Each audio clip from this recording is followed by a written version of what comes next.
Sir हाम्रो उच्च हजुर सर। अदालत सुर्खेतमा रजिस्ट्रार हुनुहुन्छ। अनि अरुण कोइराला सरले यो प्राज्ञिक क्षेत्रमा थुप्रै काम गर्नुभएको छ। स्कुल अफ ल विराटनगरमा पनि प्राध्यापन गर्नुभयो, अन्यत्र ठाउँमा पनि अध्ययन अनुसन्धान उहाँले गर्नुभएको छ। उहाँको विज्ञताबाट हामी लाभान्वित हुनेछौँ। हाम्रा भाइ बहिनीहरूले, हाम्रा फ्याकल्टिजहरूले उहाँको प्रस्तुति हामी गहनतापूर्वक सुन्नेछौँ। त्यसैले आजको यो सेसन लाई सहजीकरण गरिदिनका लागि म उच्च अदालत सुर्खेतका रजिस्ट्रार अरुण कोइराला सरलाई यो सेसन हस्तान्तरण गर्दछु। धन्यवाद। हस्, धन्यवाद सर। सुनेको छ मेरो आवाज? हजुर सर, हजुर। सुनेको छैन? सर्वप्रथम त सरलाई म अलिकति करेक्सन गर्न चाहेँ। मैले मेरो नाम चाहिँ अलिकति मिस्टेक भयो होइन, लेख्दाखेरि त ठिकै थियो, अर्जुन कोइराला हो, अरुण कोइराला भन्नुपर्छ सरले होइन? ए हजुर सर, हजुर, ठिक छ। अर्जुन कोइराला। धन्यवाद सर। अब उपेन्द्र सरलाई धेरै धेरै धन्यवाद। वास्तवमा सरले भने जस्तै म पनि अब विराटनगर बस्दाखेरिदेखि त्यहाँ ब्राइट भिजन ल कलेजदेखि त्यहाँ ल पढाउने, मानव अधिकार आयोगमा काम गर्ने होइन। त्यसरी अलिकति आफूलाई अभ्यस्त गर्दै आइरहेको अवस्थामा म यता फेरि न्याय क्षेत्रतिर प्रवेश गरिसके पछाडि त्यो अभ्यस्त भइरहेको बानीलाई केही अलिकति अगाडि कन्टिन्यू गर्न सकिन्छ कि भन्ने मलाई पनि लागिरहेको थियो। सरसँग यहाँ एक दिन भेट भयो होइन। भेट भएपछि सरको प्रस्ताव मैले नकार्न सकिनँ। मलाई इच्छा थियो त्यही कलेजमै गएर पढाउने इच्छा थियो, क्लास लिने इच्छा थियो। त्यो विभिन्न कारणले गर्दाखेरि सफल हुन सकेन। तैपनि हामी जुम मिटिङमा हामी यहाँ रहेर यो गर्दैछौँ आज। सर्वप्रथम त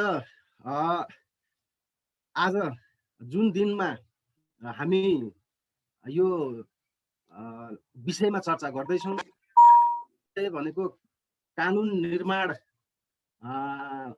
को प्रसङ्गमा कानुन तर्जुमाको विषयमा हामी चर्चा गर्दैछौँ। र आजको जुन दिन आज हाम्रो 26 गते परेको छ, वैशाख 26 गते। वैशाख 26 गते कानुन दिवस। यो संयोगवश यस्तो मिल्न गएको छ, कानुन बनाउने प्रक्रियाको सन्दर्भमा हामी छलफल गर्दैछौँ र आज नै कानुन दिवस परेको हुँदाखेरि यो संयोगले यो राम्रो अवसर पनि भयो, समयले राम्रो अवसर पनि जुटाएको छ। तसर्थ म सर्वप्रथम त म सबैजनालाई, यहाँ उपस्थित जतिजना हुनुहुन्छ उहाँहरूलाई कानुन दिवसको सन्दर्भमा म सबैलाई शुभकामना दिन चाहन्छु। राम्रा कानुन बनुन्। अब आउँदाखेरि आउने समयमा राम्रा कानुन बनुन्। ती कानुनहरू सबैले पालना गर्ने वातावरण सृजना होस् भन्ने म सबैलाई शुभकामना पनि दिन चाहन्छु।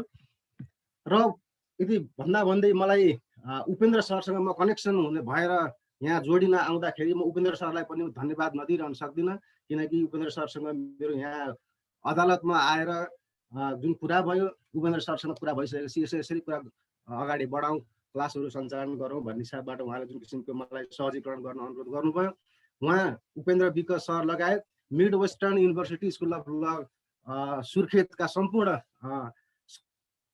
सरहरू, फ्याकल्टीहरू सबैलाई म धन्यवाद दिन पनि चाहन्छु। अब यति भनेर म आफ्नो अलिकति प्रस्तुतिलाई अगाडि बढाउनको लागि अनुमति चाहन्छु। यहाँ स्लाइड हुन्छ, देखिन्छ होइन सर? देखिन्छ सर। सरले चाहिँ स्क्रिन सेयर गर्नु होला। देखिएछ? हजुर हजुर, देखियो।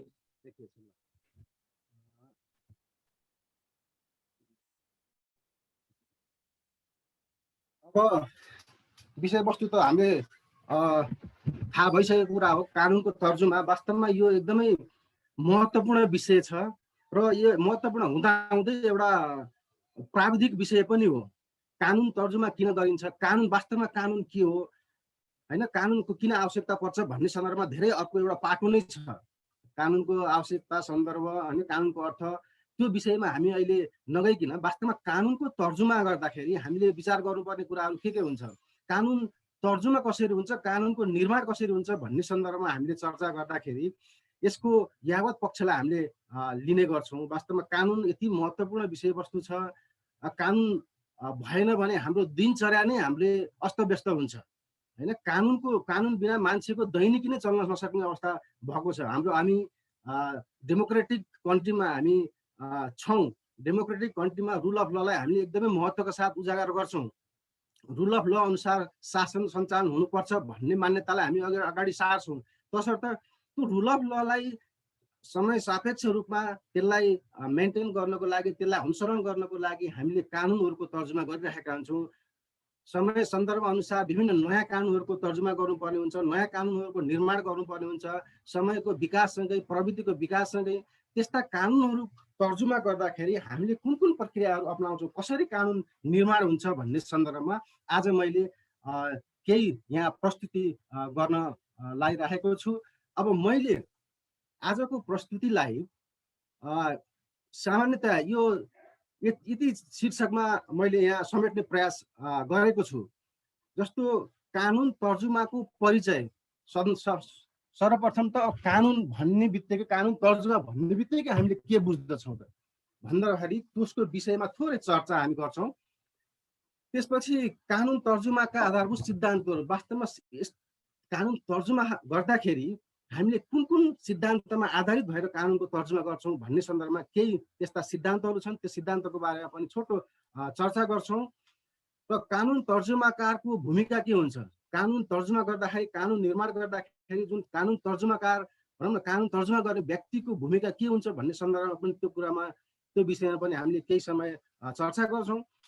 र कानुनको तर्जुमा गर्दा ध्यान दिनुपर्ने कुराहरू के छन् त, तर्जुमा गर्न त थालियो, तर त्यो तर्जुमा गर्दाखेरि तर्जुमाकारले के कुरामा ध्यान दिनुपर्छ भन्ने कुरामा पनि हामीले यहाँ केही समय चर्चा गर्छौँ।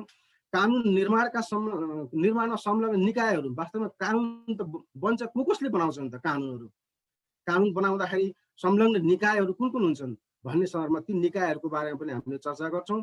कानुन तर्जुमाका चरणहरू हुन्छन्, निश्चित चरणहरूलाई यसलाई आबद्ध भएका हुन्छन्, ती चरणहरूको बारेमा हामी चर्चा गर्छौँ। ऐनको मसौदाका मुख्य अङ्गहरू र संरचना के हुन् त, ऐन बनिसकेपछि ती ऐनको संरचना के हुन्छ, एउटा निश्चित फर्मेट हुन्छ। त्यो कुन कुन फर्मेटमा रहेर के अङ्गहरू र संरचनामा रहेर कानुनको ऐनको निर्माण हुन्छ भन्ने सन्दर्भमा पनि चर्चा गर्छौँ। त्यस्तै अब प्रत्याशित विधानको तर्जुमा कसरी हुन्छ त्यसमा, त्यो बारेमा पनि हामी छलफल गर्छौँ। त्यसै गरी अर्को कानुन तर्जुमामा रहेका चुनौतीहरू, वास्तवमा कानुन तर्जुमा त भइरहेका छन्, कानुन निर्माण पनि भइरहेको छ, र त्यो निर्माण गर्दाखेरि रहेका चुनौतीहरू के छन् त, वास्तवमा चुनौती बिनाको कानुन तर्जुमा भएको छैन, चुनौती छ, यसमा च्यालेन्जेसहरू धेरै छ कानुन तर्जुमा गर्दाखेरि। ती चुनौतीहरू के छन् त, त्यसलाई हामीले कसरी सामना गर्दै अगाडि बढ्न सक्छौँ त भन्ने सन्दर्भमा पनि हामीले केही समय चर्चा गर्छौँ। यति 7-8वटा विषयमा हामी कानुन तर्जुमाको विषयमा हामी चर्चा गर्छौँ। म अब अगाडि बढ्न चाहे। अब कानुन तर्जुमाको परिचय भन्ने बित्तिकै वास्तवमा यो एउटा राज्यमा नीतिहरू हुन्छ, नीति पहिला नीति बनाइसकेपछि त्यसपछि कानुनको तर्जुमाको प्रक्रिया अगाडि बढ्ने हुन्छ। जस्तो राज्य तथा सरकारको नीति कानुनमा रूपान्तरण गर्ने प्रक्रिया नै कानुन निर्माणको प्रक्रिया हो भनेर हामीले यहाँ हेरौँ। विशेष गरेर राज्यमा 3 किसिमका हामीलाई थाहा छ, 3टा नीतिहरू हुन्छन्। एउटा राज्यको नीति, एउटा सरकारको नीति, अर्को दलीय नीति हुन्छ। वास्तवमा राज्यको नीति भन्नाले संविधानमा लेखिएका राज्यका निर्देशक सिद्धान्त नीतिहरू जहाँ लेखिएको हुन्छ त्यो राज्यको नीति हो, सबैले पालना गर्नुपर्ने हुन्छ। सरकारको नीतिहरू जुन सरकारमा छ त्यो सरकारले बनाएका नीतिहरू आफ्नो उद्देश्य पुरा गर्नको लागि सरकारले जुन बनाउँछ, सरकार जुन पार्टी सरकारमा रहन्छ त्यो पार्टी सरकारले बनाएको नीतिले हामी सरकारको नीति भन्छौँ भने, दलहरूले, विभिन्न दलहरूले आफ्नो घोषणापत्रमा आफ्ना नीतिहरू अनेक माध्यमबाट आफ्ना नीतिहरू बनाएका हुन्छन्, त्यसलाई दलीय नीति भनिन्छ। तर हामीले यहाँ चर्चा गर्दाखेरि दलीय नीति भन्दा पनि राज्य र सरकारको नीति, दुईटा नीतिलाई कानुनमा रूपान्तरण गर्नको लागि चाहिने पनि प्रक्रिया नै के हुन्छ भन्दाखेरि कानुन निर्माणको प्रक्रिया हो। त्यसकारण राज्य तथा सरकारले निश्चित नीति बनाएको हुन्छ। त्यो नीतिलाई अब नीति आफैमा कार्यान्वयन हुँदैन, त्यो नीतिलाई कानुन रूपमा ढालेर त्यसपछि मात्र त्यो नीतिलाई कार्यान्वयनमा आउँछ। त्यसकारण त्यो नीतिलाई कानुनमा रूपान्तरण गर्ने प्रक्रिया नै के हो भन्दाखेरि नीति निर्माणको प्रक्रिया हो भनेर हामीले बुझ्नुपर्ने हुन्छ। त्यस्तै संविधान, ऐन, अध्यादेश, नियम, विनियम आदि सबै लेजिस्लेटिभ इन्स्ट्रुमेन्ट मस्यौदा गर्ने कार्य हो यो। चाहे संविधानको संविधान भन्नुहोस्, चाहे ऐन भन्नुहोस्, अध्यादेश भन्नु, नियम, विनियम, यी सबै नाम जति पनि यहाँ नाम उल्लेख गरिएको छ, यिनीहरूको लेजिस्लेटिभ इन्स्ट्रुमेन्टको मस्यौदा बनाउने काम नै के भन्दाखेरि कानुन तर्जुमा हो। तर्जुमा भनेर हामीले बुझ्नु गरिन्छ। यो एउटा प्र्याक्टिस हो अनि टेक्निक है, मैले भन्ने प्राविधिक विषय हो, यो टेक्निक पनि हो, स्किल पनि हो, involve in preparing legal documents. Legal document बनाउनको लागि यो एउटा अभ्यास त प्र्याक्टिस पनि हो, टेक्निक हो, र यो कला पनि, स्किल पनि हो भनेर हामीले यसरी बुझ्छौँ तर्जुमा, कानुन तर्जुमा। त्यस्तै गरेर legislative drafting is a skill acquired by drafter through years of experience. यसलाई हामीले हेऱ्यौँ भने वास्तवमा जो कोहीले कानुन तर्जुमा गर्न सक्दैन, कानुन तर्जुमा गर्नको लागि उसको वर्षौँदेखिको एक्सपिरियन्सको आवश्यकता पर्छ। कुनै पनि विषयमा कानुन तर्जुमा गर्नु पर्यो भने त्यो विषयमा उसलाई पहिलादेखि त अभ्यस्त हुनुपर्छ कानुन तर्जुमा, त्यसैले अभ्यस्त हुनुपर्छ, अनुभव हुनुपर्छ। त्यही नयाँ मान्छेले कानुन ड्राफ्ट गर्नको लागि उसले त्यति जानकार हुँदैन, कारण त्यस्तो एक्सपिरियन्स वर्षौँदेखि त बटुलेको हुन्छ त्यो व्यक्तिले, त्यो ड्राफ्टरले। त्यसैले कानुनको तर्जुमा हामीले के भन्छौँ भन्दाखेरि यो एउटा कला पनि, स्किल पनि हो, र यो एउटा विज्ञान पनि हो।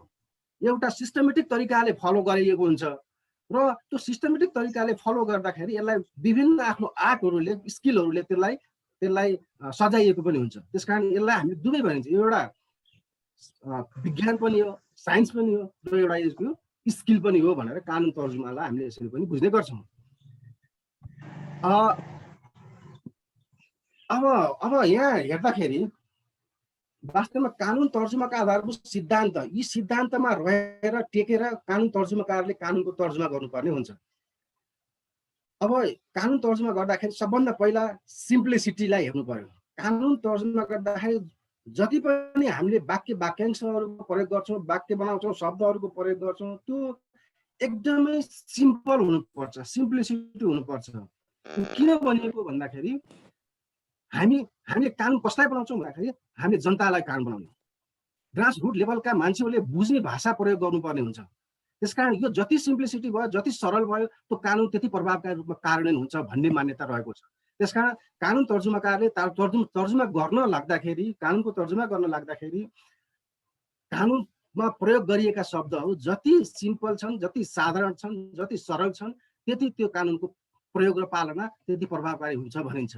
त्यसकारण यो एउटा सिद्धान्तमा आधारित रहेर, सिद्धान्तलाई मन मस्तिष्कमा राखेर, सिम्प्लिसिटीको सिद्धान्तलाई मन मस्तिष्कमा राखेर कानुन तर्जुमाकारले कानुनको तर्जुमालाई अगाडि बढाउनु पर्ने हुन्छ भन्ने सिद्धान्त हो यो। त्यस्तै अर्को सिद्धान्त छ कन्साइसनेस हुन्छ, इकोनोमी अफ वर्ड्स। धेरै शब्दहरूको त्यहाँ जन्जाल राखेर कानुन तर्जुमा गरियो भने आफै भेगनेस हुन्छ। त्यसकारण जति सक्दो कानुनको भाषाहरू छोटो हुनु पर्यो, छोटकरीको भाषा प्रयोग गर्नु पर्यो, कन्साइज हुनु पर्यो, एकदम छोटो। जति सक्दो इकोनोमी वर्ड हामी भन्यो नि त्यहाँ, इकोनोमी अफ वर्ड्स, जति पनि वर्ड्स जति सक्दो थोरै शब्दहरू प्रयोग गरेर धेरै त्यसको अर्थ निकाल्ने खालको हुनु पर्यो, कन्साइजनेस भनेको। त्यस्तै कन्सिस्टेन्सी भनेको, अब यसलाई कन्सिस्टेन्सीकोमा रहेर तर्जुमाकारले आफ्नो कानुनहरूको तर्जुमा गर्नुपर्ने हुन्छ। यसले एउटा दफामा एउटा कुरा गर्यो र त्यही दफालाई सान्दर्भिक कुराहरू अर्को दफामा सान्दर्भिक गराउँदै जानु पर्यो, कन्सिस्टेन्सी हुनु पर्यो। एउटा दफामा अर्को एउटा कुरा गर्यो र त्यसलाई त्यो दफा बाहेकको अर्को छुट्टै दफा त्यहाँ त्यसको पछाडि ल्याउनु हुँदैन, त्यसको कन्सिस्टेन्सी मिल्दैन। त्यसकारण बुझ्नलाई पनि अप्ठ्यारो हुन्छ। त्यसकारण दफावार त्यहाँ कानुनको ड्राफ्ट गर्दाखेरि जुन विषयसँग जुन दफावार रूपमा हामीले त्यहाँ लेखिँदैछ त्यसको अन्त्य नभइकन त्यसको कन्सिस्टेन्सी बनाएर कानुनको तर्जुमा गर्नुपर्ने हुन्छ, र त्यसपछि मात्र अर्को विषयवस्तुमा गर्नुपर्ने हुन्छ भन्ने कुराहरू यो कन्सिस्टेन्सीले गर्छ। किनकि त्यसले प्रष्टता हुन्छ, कानुनलाई प्रष्टता दिन्छ भन्ने कुराहरू गरिन्छ। त्यस्तै अर्को यहाँ सिद्धान्तको रूपमा हेर्ने हो भने डाइरेक्टनेस भन्छ। यो कानुनमा जति पनि शब्द प्रयुक्त हुन्छन् ती शब्दहरू इन्डाइरेक्ट हुँदैन, डाइरेक्ट हुनुपर्छ भन्छ। प्रश्न हेर्ने बित्तिकै प्राइमा फेसी रूपमा यो कानुनले यस्तो भनेको रहेछ, यो शब्दले यो भनेको रहेछ भनेर जुन पढ्ने व्यक्तिले हो पढ्ने मान्छेले हो त्यो प्रष्ट रूपमा डाइरेक्ट रूपमा उसले बुझ्न सक्ने हुनुपर्छ। त्यसकारण जति पनि वर्डहरू शब्दहरू त्यहाँ कानुनमा प्रयुक्त भएका छन् त्यो एकदमै डाइरेक्ट हुनुपर्छ, प्रत्यक्ष बुझ्न सकिने हुनु पर्यो, डाइरेक्ट हुनु पर्यो भन्ने, इन्डाइरेक्ट हुनु भएन भन्ने सिद्धान्तमा आधारित छ यो अर्डरलीनेस। अहिले पनि मैले यहाँ माथि पनि चर्चा गरेँ, शब्दहरूको वाक्यहरूको प्रयोग गर्दाखेरि त्यो अर्डर त्यो कोहरेन्ट हुनुपर्छ भन्छन्, अर्डरलीनेस हुनुपर्छ भन्छन्। कुनै विषयवस्तुमा त्यो शब्दहरू वाक्यहरू बनाइँदैछ भने, लेखिँदैछ भने त्यो विषयवस्तु र वाक्यांशको अर्डरलीनेस पछाडि पनि त्यसको सिक्वेन्सली जान पर्यो भन्छ, त्यो ब्रेक हुनु भएन भन्छ, अर्डर त्यसरी देख्नु पर्यो भन्छ। त्यसरी भयो भने मात्र तर्जुमाकारले राम्रो कानुन तर्जुमा गर्न सक्छ भन्ने कुराहरू यो अर्डरलीनेसको सिद्धान्तले इङ्गित गर्छ। त्यसै अर्को छ एभोइड भेगनेस, माथि पनि अलिकति चर्चा भइसकेको छ। जति सक्दो हामीले त्यो भेगनेसलाई हटाउनु पर्छ। कानुन भन्ने बित्तिकै पाठकले प्रष्टसँग बुझिने हुनुपर्छ। त्यो हामीले पहिला अहिले खारेज भएर गयो, मुलिक ऐनका धेरै व्यवस्थाहरू, अदालती बन्दोबस्तको विभिन्न दफाहरूलाई हेऱ्यौँ भने यति गन्जागोल छ कि त्यहाँ माथिबाट तल आधा पेजको एउटै सेन्टेन्स छ, त्यो सेन्टेन्सले मान्छेले बुझ्न नसकिने प्रकृतिको छ। हामी वकिलहरूले कानुनको क्षेत्रमा काम गर्ने व्यक्तिले नै के हुन्छ भन्दाखेरि ती शब्दहरूलाई, ती वाक्यहरूलाई नबुझिने प्रकृतिको थिए। त्यो त्यस्ता प्रकृतिका सेन्टेन्सहरू, वाक्यहरूलाई हटाउनु पर्छ। यो सिद्धान्तले त्यो भन्छ एभोइड भेगनेस। त्यस्तो भेगनेसलाई हामीले प्रत्यक्ष हटाउनु पर्छ कि डाइरेक्ट हुनु पर्छ। त्यस्ता सेन्टेन्सहरू, वाक्यहरू डाइरेक्ट हुनु पर्यो, भेगनेस हुनु भएन, जेलिएको हुनु भएन भन्ने कुराहरू यो एभोइड भेगनेस भन्ने सिद्धान्तले इङ्गित गर्छ। त्यसकारण अब यति 5-6वटा 1 2 3 4 6वटा जति यो सामान्यतया अरू पनि हुन सक्छन्, सामान्यतया यति 6वटा सिद्धान्तहरूलाई कानुन तर्जुमाकारले, जुन व्यक्तिले कानुन तर्जुमाको जिम्मा लिनुहुन्छ, यो सिद्धान्तमा आधारित रहेर कानुन तर्जुमालाई अगाडि बढाउनु भयो भने त्यो कानुन प्रष्ट हुन्छ हैन, सबैले पालना गर्न एकदम सिम्पल हुन्छ हैन, बुझ्नलाई सिम्पल हुन्छ भन्ने कुराहरू यी सिद्धान्तहरूबाट हामीले बुझ्न सकिन्छ। अब अर्को म टपिक्समा जम्प गरेँ, कानुन तर्जुमाकारको भूमिका। वास्तवमा कानुन तर्जुमा गर्दाखेरि तर्जुमाकारले विभिन्न भूमिका निभाउनु पर्ने हुन्छ। त्यो व्यक्ति आफै निपुण हुँदैन, त्यो ड्राफ्ट गर्ने व्यक्ति आफैमा सबै कुराहरूमा निपुण नभएको हुनसक्छ। त्यसकारण ती तर्जुमाकारमा संलग्न व्यक्तिहरू, जुन व्यक्तिहरू हुनुहुन्छ, उहाँहरूले यी विषयहरूलाई आत्मसात गर्नुपर्ने हुन्छ। यहाँ हेर्न सक्नुहुन्छ तपाईँहरू, सहजकर्ताको भूमिका कसरी निभाउन सक्छ भन्दाखेरि, जस्तो मैले अघि पनि भने सुरुमा, नीतिलाई कानुनमा रूपान्तरण गर्ने प्रक्रिया नै के हो भन्दाखेरि कानुन तर्जुमाको प्रक्रिया हो। त्यसकारण जब जुन कुराहरू विषयवस्तु नीतिमा रहेका छन् ती नीतिलाई कानुनमा रूपान्तरण गर्ने काम मात्र कानुन तर्जुमाकारको भूमिका हो। त्यो आफूले जानेका कुराहरू यति थप्छु, यति राख्छु भनेर उसले राख्न मिल्दैन। त्यो नीतिको उद्देश्य, नीतिले लिएको उद्देश्य र जुन हाम्रा नीतिका तर्जुमाकार, नीति बनाउने मान्छेहरूले लिएको मनसा र उद्देश्य, त्यसमा अन्तर्निहित रहेर सहजकर्ताको भूमिका तर्जुमाकारले निभाउनु पर्ने हुन्छ। त्यसकारण जानेका विषयवस्तु मैले यहाँभन्दा बढी जानेको छु भनेर आफ्नो यो पनि समेटिन्छ भन्ने हिसाबले त्यसरी राख्नु हुँदैन। त्यस्तो राख्न छ भने त्यो छलफल गर्नुपर्छ। यहाँ तल पनि आउँछ, छलफल गरेर त्यो राख्न सकिन्छ। त्यसकारण एउटा त्यति आफूले त्यो तर्जुमाकारले के बुझ्नु पर्यो भन्दाखेरि, वास्तवमा मैले कानुनको तर्जुमा गर्दैछु, कानुनको तर्जुमा कुन आधारमा, कुन बेसमा टेकेर गर्दैछु भन्दाखेरि नीतिको आधार, नीतिलाई बेस बनाउँदैछु र त्यो नीतिमा लिएको उद्देश्य, नीतिले जुन उद्देश्य लिएको छ त्यो उद्देश्यलाई कानुनमा रूपान्तरण गर्नको लागि मैले तर्जुमा गर्दैछु, कानुनको तर्जुमा गर्दैछु भनेर सहजकर्ताको रूपमा लियो भने त्यो नीतिले दिएको उद्देश्य कानुनमा रूपान्तरण हुन्छ र कानुन कार्यान्वयन हुन्छ। नत्र नीतिको उद्देश्य एउटा हुन्छ, कानुनको उद्देश्य एउटा हुन जान्छ। त्यसकारण त्यसका सहजकर्ताको मात्रै भूमिका खेल्नुपर्छ भन्ने कुरा हो। र अर्को, नीति निर्माताको भावनालाई आत्मसात गर्ने। अघि पनि मैले अलिकति छोएँ, नीति निर्माताले एउटा निश्चित उद्देश्य लिएको हुन्छ। जुन नीति बनाउँदाखेरि नीति निर्माण गर्ने जुन व्यक्ति हो, जुन सरकार भनौँ, सरकारले पनि लिन सक्छ। सरकारले लिएको उद्देश्य नीतिमा जुन समस्या समाधान गर्नको लागि जुन विषयवस्तुमा नीति बनाउनको लागि उसले त्यो नीति निर्माण गरेको थियो, त्यो नीति निर्माताको भावनालाई आत्मसात गर्ने गरी चाहिँ ड्राफ्टरले चाहिँ नीति निर्माण कानुनको तर्जुमा गर्नुपर्ने हुन्छ, त्यो भूमिका निभाउनु पर्ने हुन्छ। त्यस्तै अर्को छलफल परामर्श र सुधार। वास्तवमा अहिले मैले भने छलफल परामर्श र सुधार जति छलफल र परामर्श गरिन्छ कानुन जुन विषयमा कानुन बनाउन लागिराखेको छ त्यो विषयमा ड्राफ्टर पूर्ण रूपमा निपुण नहुन सक्छ, त्यसका विशेषज्ञहरू हुन सक्छन्, त्यसका जानकार व्यक्तिहरू हुन सक्छन् र उहाँहरूसँग छलफल गर्ने परामर्श गर्ने जुन आफूले बनाउन लागिराखेको छ ड्राफ्ट गरिराखेको छ त्यो विषयवस्तुमा व्यापक छलफल गराउनु पर्ने हुन्छ, सरकारवालाहरूसँग छलफल गराउनु पर्ने हुन्छ, परामर्श लिनु पर्ने हुन्छ र त्यो परामर्श र छलफल गरिएपछि आएका इनपुटहरूलाई र आफ्नो ड्राफ्ट जुन गरिराखेको छ त्यो ड्राफ्टमा सुधार गर्नु सक्नुपर्ने हुन्छ। मैले लेखेको यो ठिक छ यही नै हो भनेर त्यसले अडान लिनु हुँदैन। त्यसकारण छलफल र परामर्शलाई व्यापकता दिनुपर्छ कानुन तर्जुमा गर्दाखेरि र त्यो छलफल र परामर्शबाट आएका इनपुट र जुन सुझावहरू आएका छन् त्यो सुझावलाई कानुन ड्राफ्टरले ड्राफ्टमा उपयुक्त छन् भने सुधार गर्दै लानुपर्ने हुन्छ। र अध्ययन र विश्लेषण। वास्तवमा अहिलेको जुन नयाँ टेक्नोलोजीको युगमा नयाँ हामी जुन फड्को मारेका छौँ, जुन विषयवस्तुमा हामी नयाँ विषयवस्तुमा हामी कानुन बनाउँदैछौँ, नयाँ इस्युहरू आइरहेका छन्, कानुन बनाउनु पर्ने आवश्यकताको नयाँ विषयवस्तुमा कानुन बनाउनु पर्ने आवश्यकताको महसुस भइरहेको छ। त्यसकारण ती विषयवस्तुमा एउटा तर्जुमाकार सबै विषयवस्तुमा निपुण हुन्छ भन्न सकिँदैन। होला कि उसले वर्षौँदेखि त उसले कानुन ड्राफ्ट गर्दै आएको हुनसक्छ, एउटा फर्मेटमा उसले कानुन बनाएको हुनसक्छ, तर विषयवस्तुको आधारमा ऊ निपुण नहुन सक्छ, नयाँ विषयहरू आइरहेको हुनसक्छ।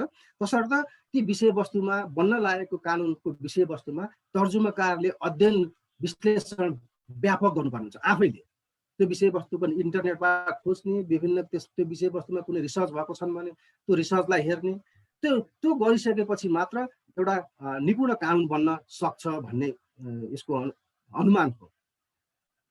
र अर्को त्यस्तै व्यावसायिकता र विशेषज्ञता। वास्तवमा यो कानुन निर्माण गर्नु प्रक्रिया पनि एउटा के हुन्छ भन्दाखेरि यो प्रोफेसनलिजम नै हो।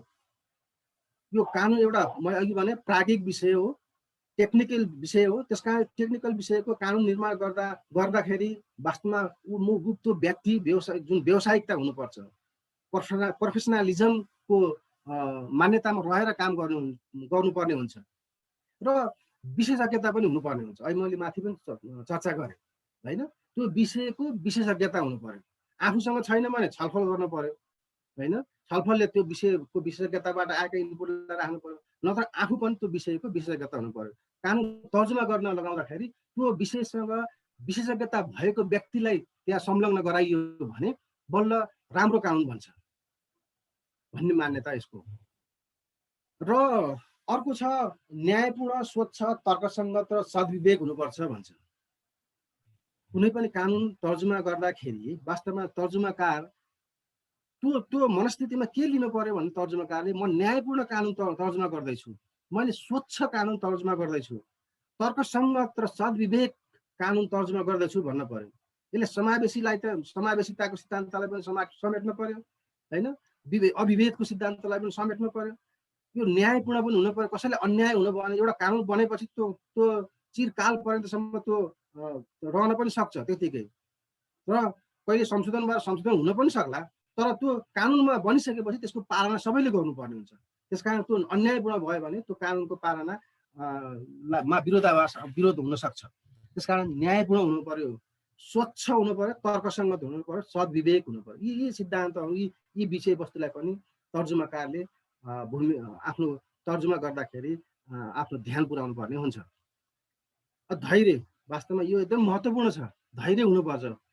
यो हाम्रो यो खुल्ला समाज हामीसँग छ, खुल्ला समाजमा विभिन्न विषयवस्तुमा आधारित भएर कानुन बनाउनु पर्ने हुन्छ, विभिन्न विषयवस्तुको माग भइरहेको हुन्छ, त्यो विषयवस्तुमा कानुन बनाउनु पर्यो भनेर जनभावना आएको हुन सक्छ, कुनै स्वार्थ समूहहरू आएका हुन सक्छन् होइन, र ती स्वार्थ समूहहरूले कानुन तर्जुमा गर्दाखेरि त्यो विषयमा आफ्नो स्वार्थ त्यहाँ कसरी लाद्न सकिन्छ भन्ने हिसाबबाट दबाब पनि दिएका हुन सक्छन् होइन। ती दबाबलाई उनीहरूले दिएका सुझावलाई प्रत्यक्ष अप्रत्यक्ष जुन किसिमको सुझाव दिन्छन् दबाब पनि दिन सक्छन् आफ्नो विषयवस्तु त्यहाँ राख्नको लागि, त्यो उसले सुन्नुपर्छ।